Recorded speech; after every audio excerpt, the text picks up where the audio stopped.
नमस्कार. आज आपण एका अशा विषयावर बोलणार आहोत ज्याची चर्चा सगळीकडे सोशल मीडियावर दिसते. इन्स्टा उघडा, फेसबुक उघडा, नाही तर युट्यूब उघडा, सगळीकडे छोटी छोटी 6-7 महिन्याची बाळं स्वतःच्या हाताने खाताना दिसतात. आणि मग पालक म्हणून ना आपल्या मनात एक शंका येते की माझं बाळ असं तर खात नाहीये, अगदी वर्ष दीड वर्षाचं झालं तरी, मग मी कुठेतरी चुकतेय का? या पद्धतीला BLW म्हणतात. BLW म्हणजे काय? Baby led winning. आता तशी ही आपल्या इंडियामधली पद्धत नाहीये, थोडं फॉरेन कल्चर यामध्ये आलेलं आहे. इंडियन बेबीजसाठी सुद्धा ही पद्धत खूप सुटेबल आहे. पण सर्व बाळांसाठी का? तर अजिबात नाही. सर्व बाळांसाठी BLW सुटेबल नाही. बाळाला चमच्याने न भरवता किंवा स्वतःच्या हाताने न भरवता बाळाच्या हाताने खायला देणं किंवा तशी संधी उपलब्ध करून देणं म्हणजे थोडक्यात BLW. आता तुम्हाला एक्झाम्पल द्यायचं झालं तर समजा मी एखादं छोटंसं रताळं उकडलेलं आहे, तर ट्रॅडिशनल मेथडने जायचं झालं तर आपण काय करू? ते उकडलेल्या रताळ्यामध्ये थोडंसं दूध किंवा पाणी घालून मिक्सरला फिरवून प्युरी करून पूर्णपणे बाळाला भरवण्याचा प्रयत्न करू. पण BLW तुम्हाला काय सांगतं? यातलं काहीही करू नका. उकडलेलं रताळं छान मॅश करा आणि बाळाच्या समोर ती डिश ठेवा. बाळ स्वतःच्या हाताने ते रताळं उचलण्याचा प्रयत्न करेल, ते स्वतः तोंडात घालण्याचा प्रयत्न करेल,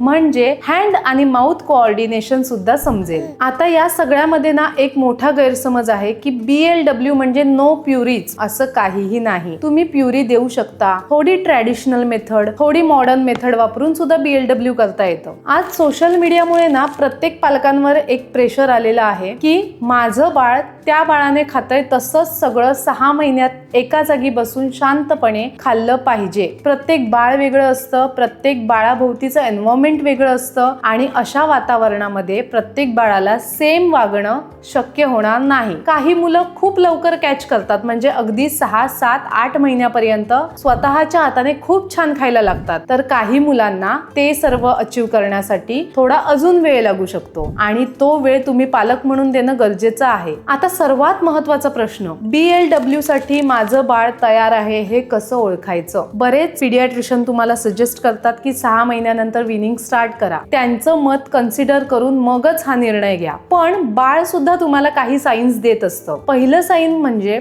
बाळ एका मिनिमम सपोर्टने 15 ते 20 मिनिटं एका जागी बसू शकतं. दुसरं साईन म्हणजे जेव्हा तुम्ही जेवायला बसताय तेव्हा बाळ तुमच्या अन्नामध्ये रस दाखवतंय, म्हणजे ताट ओढून घेणं, ताटातले पदार्थ ओढून घेणं, ते खाण्यासाठी डिमांड करणं. म्हणजे काय? तर बाळाला आता वरच्या आहारामध्ये इंटरेस्ट सुरू झालेला आहे. त्यानंतरचं लक्षण म्हणजे बाळ सतत तोंडातून अन्न बाहेर काढत नाही, म्हणजेच काय? तर त्याचा टंग आणि थ्रस्ट रिफ्लेक्स कमी झालेला आहे. त्यानंतरचं लक्षण म्हणजे बाळ वारंवार काहीतरी तोंडात घालण्याचा प्रयत्न करतं, म्हणजे टीथर असतील, खेळणी असतील, तुमच्या आजूबाजूला पडणाऱ्या काही गोष्टी असतील, त्या जर तोंडात घालत असतील तर तुम्ही ओळखून जा बाळ खाण्यामध्ये सुद्धा इंटरेस्ट दाखवू शकतं. आता तुम्हाला समजलं की तुमचं बाळ BLW साठी तयार आहे. पण आता तुम्हाला हे समजून घेणं गरजेचं आहे, एका वेळी बाळाला अनेक प्रकारचे पदार्थ इंट्रोड्यूस करणं, म्हणजे आज मी गाजर पण देते, बीट पण देते किंवा इतर व्हरायटी ऑफ फूड्स देते. आता प्रश्न आहे की बाळाला BLW मध्ये कोणकोणते फूड द्यायचे? शक्यतो आपण BLW मध्ये जे फूड वापरतो त्याला फिंगर फूड्स म्हणतो, जसं की उकडलेले रताळं, उकडलेलं गाजर, भाताचे बॉल्स, जे बाळाला छान इझिली हाताने स्वतःच्या मॅश करता येतील आणि तोंडात टाकता येतील. असे पदार्थ बाळाला हाताळायलाही सोपे असतात आणि घशात अडकण्याची भीतीही फार कमी असते. आता BLW मध्ये महत्वाची गोष्ट म्हणजे तुम्ही जे पदार्थ बाळाला देता त्याचा शेप कसा पाहिजे. बाळाला तुम्ही जे पदार्थ ऑफर करतात ते चौकोनी किंवा गोलाकार आकारात असता नये, जेणेकरून चोकिंगची रिस्क वाढेल. समजा तुम्ही बाळाला चपाती देताय किंवा पॅनकेक देताय, तर तुम्हाला कसा द्यायचा आहे? त्याचे स्ट्रिप्स कट करून द्यायचे आहेत, जेणेकरून पातळ पातळ स्ट्रिप्स दिल्यानंतर ते कुठेही घशात अडकण्याचे चान्सेस नसतील. ही काळजी आपण पालकांनी BLW स्टार्ट करताना किंवा प्रॉपर फूड शेप देताना लक्षात ठेवायची आहे.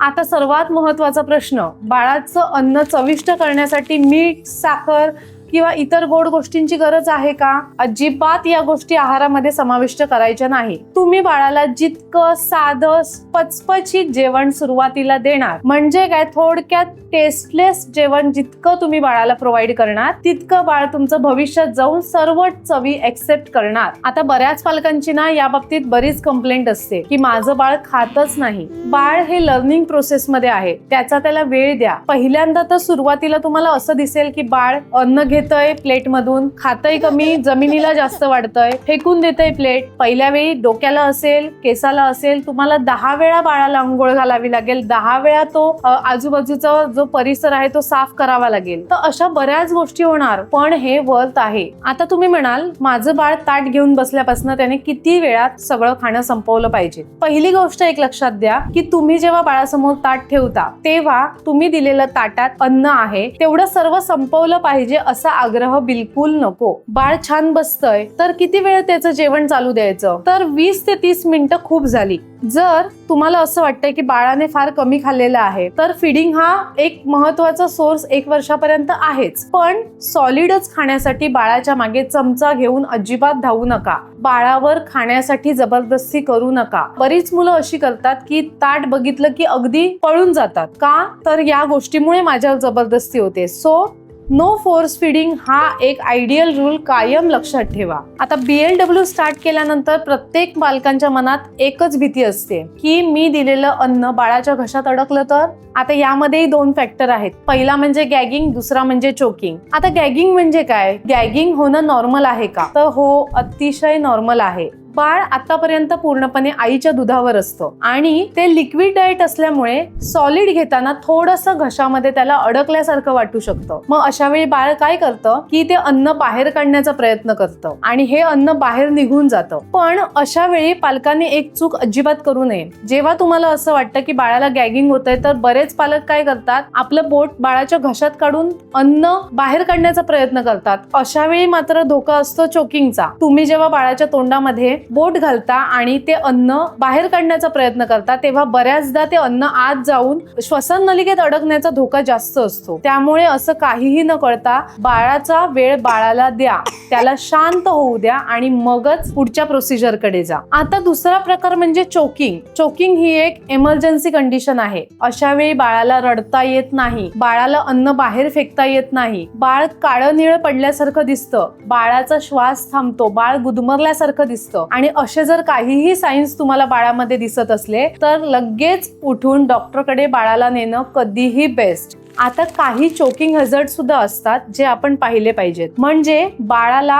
किमान 5 वर्षापर्यंत पॉपकॉर्न न देणं, त्यानंतर अख्खी द्राक्ष, अख्खे शेंगदाणे, अख्खे काजू, अख्खे मनुका हे सुद्धा बाळाचा श्वसन मार्ग अडवू शकतात आणि चोकिंगची रिस्क वाढवू शकतात. आता चोकिंगचा धोका कमी करण्यासाठी तुम्ही नक्की काय कराल? मगाशी सांगितल्याप्रमाणे फूड प्रॉपर शेप मध्ये कट करून द्या. एकतर बाळाला सरळ बसवून पाठीला छान सपोर्ट असताना खायला घाला, जेणेकरून खाल्लेलं अन्न व्यवस्थित पोटात जाईल, श्वसन मार्गात जाणार नाही. त्यामुळे बाळाला एका जागी शांत वातावरणामध्ये खाणं देणं प्रेफर करा. आता आपण BLW या मेथडचे काही फायदे बघूया. पहिला फायदा म्हणजे बाळ सेल्फ फीडिंग करायला लागतं. दुसरी गोष्ट म्हणजे बाळावर जबरदस्ती होत नाही. तिसरा फायदा म्हणजे बाळ सर्व प्रकारचं अन्न खायला शिकतं. त्यानंतरचा फायदा म्हणजे बाळाला आपलं पोट भरलंय की नाही हे समजतं. त्याच सोबत नो स्क्रीन टाइम.